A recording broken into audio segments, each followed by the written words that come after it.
में कई सारे लोगों को इन्फ्लेशन की जानकारी नहीं होती। उन्हें नहीं पता होता कि इन्फ्लेशन रेट क्या चल रहा है, उनके पैसों की वैल्यू कैसे कम होती जा रही है और महंगाई का उनके पैसों पर क्या असर पड़ रहा है। तो इन सारे प्रॉब्लम्स को सॉल्व करने के लिए और लोगों को फाइनेंशियली अवेयर करने के लिए हम कई सारी चीजें कर रहे हैं और ये कोर्सेज भी हमारे इसी मिशन का एक हिस्सा है। चलो तो सबसे पहले देखते हैं कि म्यूचुअल फंड कैसे काम करता है। फंड मतलब लोगों से इकट्ठा किया हुआ पैसा। तो म्यूचुअल फंड एक फंड है जिसमें लोगों से पैसा इकट्ठा किया जाता है और फिर वो पैसा उस म्यूचुअल फंड स्कीम के ऑब्जेक्टिव के अनुसार इन्वेस्ट किया जाता है। हर म्यूचुअल फंड स्कीम का एक ऑब्जेक्टिव होता है। जैसे कि कुछ म्यूचुअल फंड स्कीम्स का ऑब्जेक्टिव होता है कि लार्ज कैप कंपनीज में इन्वेस्ट करना, जो काफी स्टेबल है और जहाँ पर रिस्क कम है।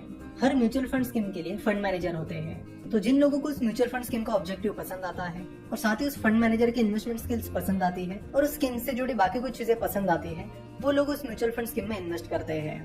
फिर वो फंड मैनेजर लोगों ने उस म्यूचुअल फंड स्कीम में इन्वेस्ट किया हुआ पैसा उस म्यूचुअल फंड स्कीम के ऑब्जेक्टिव के अनुसार इन्वेस्ट करते हैं और फिर उस इन्वेस्टमेंट से जो भी प्रॉफिट मिलता है उसे वो सारे इन्वेस्टर्स के बीच बांट देते हैं। जो कंपनी फंड को मैनेज करती है उसे एसेट मैनेजमेंट कंपनी कहते हैं। For example SBI mutual fund एक एसेट मैनेजमेंट कंपनी है। तो SBI म्यूचुअल फंड की कई सारी म्यूचुअल फंड स्कीम्स हैं, जैसे कि SBI small cap fund, SBI magnum mid cap fund, SBI blue chip fund etcetera. तो इन्वेस्टर्स को जिस किसी म्यूचुअल फंड स्कीम का ऑब्जेक्टिव, उसके फंड मैनेजर की इन्वेस्टमेंट स्किल्स और बाकी चीजें पसंद आती है, वो उस म्यूचुअल फंड स्कीम में इन्वेस्ट करते हैं।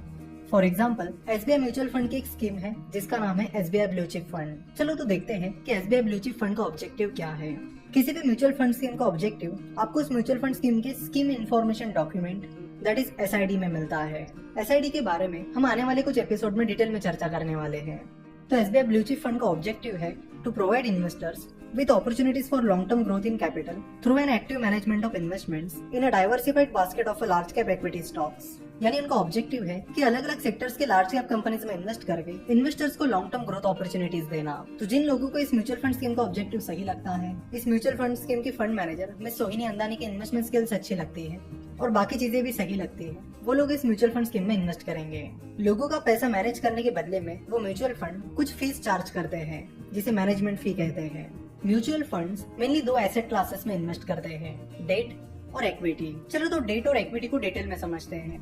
किसी भी कंपनी को जब अपना बिजनेस बड़ा करने के लिए या फिर किसी और वजह से पैसों की जरूरत पड़ती है, तो कंपनी के पास पैसा उठाने के दो तरीके होते हैं, डेट फाइनेंसिंग और इक्विटी फाइनेंसिंग। डेट फाइनेंसिंग का मतलब होता है पैसा कहीं से उधार लेना, जैसे कि बैंक से लोन लेकर पैसा उधार लेना और बाद में इंटरेस्ट के साथ उसे चुकाना, या फिर बॉन्ड्स के जरिए लोगों से पैसा उधार लेना और उसे भी इंटरेस्ट के साथ रिटर्न करना।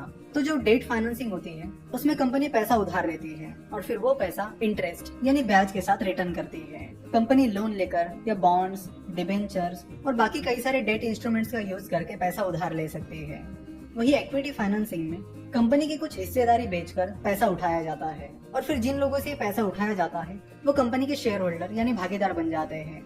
तो इक्विटी फाइनेंसिंग के जरिए कंपनी जो पैसा उठाती है वो पैसा कंपनी को रिटर्न नहीं करना होता है और ना ही उस पर इंटरेस्ट पे करना होता है। इक्विटी फाइनेंसिंग में कंपनी को पैसा मिल जाता है और जिन लोगों से कंपनी ने पैसा उठाया है उन्हें कंपनी में भागीदारी मिल जाती है। तो कई बार जब किसी कंपनी को पैसों की जरूरत पड़ती है तो वो कंपनी स्टॉक मार्केट के जरिए लोगों से पैसा उठाती है, यानी इक्विटी फाइनेंसिंग के जरिए पैसा उठाती है और फिर वो कंपनी स्टॉक एक्सचेंज पर लिस्ट हो जाती है। तो जो म्यूचुअल फंड्स, बॉन्ड्स, डिबेंचर्स और बाकी डेट इंस्ट्रूमेंट्स में इन्वेस्ट करते हैं उन्हें डेट म्यूचुअल फंड्स कहा जाता है और जो म्यूचुअल फंड्स स्टॉक एक्सचेंज पर लिस्टेड कंपनीज में इन्वेस्ट करते हैं उन्हें इक्विटी म्यूचुअल फंड कहा जाता है। मार्केट में इन्वेस्ट करना है या फिर स्टॉक मार्केट में इन्वेस्ट करना होता है पर उनके पास एक्सपर्टीज नहीं होता तो वो म्यूचुअल फंड में इन्वेस्ट कर सकते हैं। म्यूचुअल फंड के जरिए आप आसानी से स्टॉक मार्केट और डेट मार्केट में इन्वेस्ट कर सकते हो और उसके लिए आपके पास स्टॉक मार्केट इन्वेस्टमेंट की या डेट मार्केट इन्वेस्टमेंट की एक्सपर्टीज होने की भी जरूरत नहीं होती, क्योंकि म्यूचुअल फंड में आपका पैसा फंड मैनेजर मैनेज करता है जिसके पास इन्वेस्टमेंट का एक्सपर्टीज होता है। सो अगर आप म्यूचुअल फंड में इन्वेस्ट करते हो तो इस म्यूचुअल फंड को कौन सी कंपनी में इन्वेस्ट करना है ये सब इंपॉर्टेंट डिसीजंस वो फंड मैनेजर लेता है। तो म्यूचुअल फंड में एक्सपर्ट फंड मैनेजर आपका पैसा मैनेज करते हैं और आपके इन्वेस्टमेंट से रिलेटेड सारे डिसीजंस वही लेते हैं। इसलिए म्यूचुअल फंड बिगिनर के लिए एक बहुत अच्छा प्लेटफॉर्म माना जाता है, क्योंकि जो लोग इन्वेस्टमेंट की फील्ड में नए होते हैं तो उनके लिए इन्वेस्टमेंट करने के लिए म्यूचुअल फंड एक बेस्ट प्लेटफॉर्म बन गया है।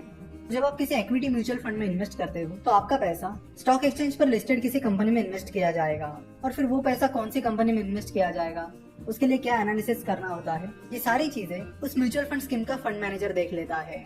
जनरली किसी भी म्यूचुअल फंड स्कीम के एक या दो फंड मैनेजर्स होते हैं। म्यूचुअल फंड्स ने एक बहुत बड़ी प्रॉब्लम सॉल्व कर दी है और वो है इन्वेस्टमेंट कॉम्प्लेक्सिटी की। पहले अगर किसी को स्टॉक मार्केट में इन्वेस्ट करना होता था तो उन्हें पहले स्टॉक मार्केट में एक्सपर्टीज हासिल करना होता था, देन बाकी कई सारी चीजों का एनालिसिस करके कंपनीज ढूंढनी पड़ती थी। कई सारे लोग ऐसे थे कि जो स्टॉक मार्केट में इन्वेस्ट तो करना चाहते थे पर स्टॉक मार्केट इन्वेस्टमेंट में एक्सपर्टीज हासिल करने के लिए उनके पास टाइम नहीं था या फिर वो इंटरेस्टेड नहीं थे, पर वो इन्वेस्टमेंट जरूर करना चाहते थे। तो ऐसे लोगों के लिए म्यूचुअल फंड एक बहुत अच्छा तरीका बन गया है।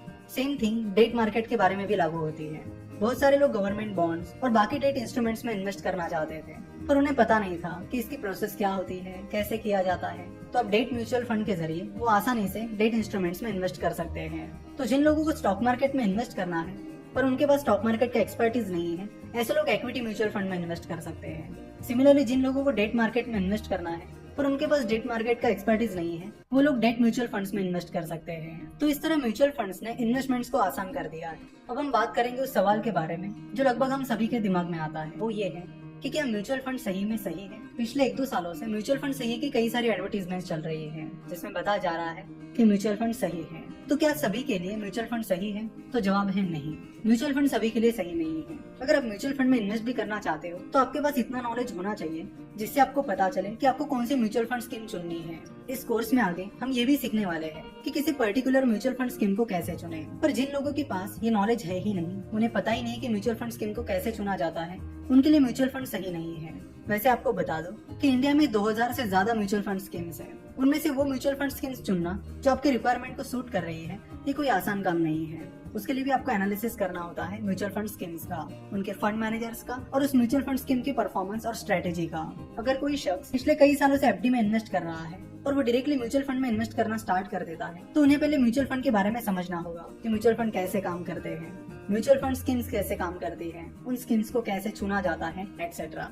अगर वो बस बैंक एफडी की तरह बस रिटर्न देखकर किसी म्यूचुअल फंड स्कीम में इन्वेस्ट करेंगे तो वो म्यूचुअल फंड स्कीम चुनने का सही तरीका नहीं होगा। तो कंक्लूजन ये है कि म्यूचुअल फंड में आप किसी भी म्यूचुअल फंड स्कीम में आग बनकर पैसा नहीं इन्वेस्ट कर सकते। आपको उसका एनालिसिस करना होगा। हाँ, ये एनालिसिस स्टॉक मार्केट इन्वेस्टमेंट के कंपैरेटिवली उतना डिफिकल्ट नहीं होता, पर आपको करना जरूर होगा और उसके लिए आपको मेहनत भी करनी होगी। दूसरा सवाल जो हम सभी के मन में आता है वो ये है कि क्या म्यूचुअल फंड से फिक्स रिटर्न मिलते हैं? तो जवाब है नहीं, म्यूचुअल फंड से फिक्स रिटर्न नहीं मिलते हैं। हाँ, कुछ डेट म्यूचुअल फंड के टाइप्स है जिनमें लगभग फिक्स के करीब रिटर्न मिलता है, पर फिक्स रिटर्न ये चीज म्यूचुअल फंड के लिए अप्लाई नहीं होती है। म्यूचुअल फंड में आपको रिस्क के अनुसार अलग अलग टाइप के म्यूचुअल फंड मिलेंगे, यानी किसी म्यूचुअल फंड के टाइप में ज्यादा रिस्क, किसी में मीडियम रिस्क तो किसी में लो रिस्क। तो आपको इन सारी चीजों का भी ध्यान रखना होता है।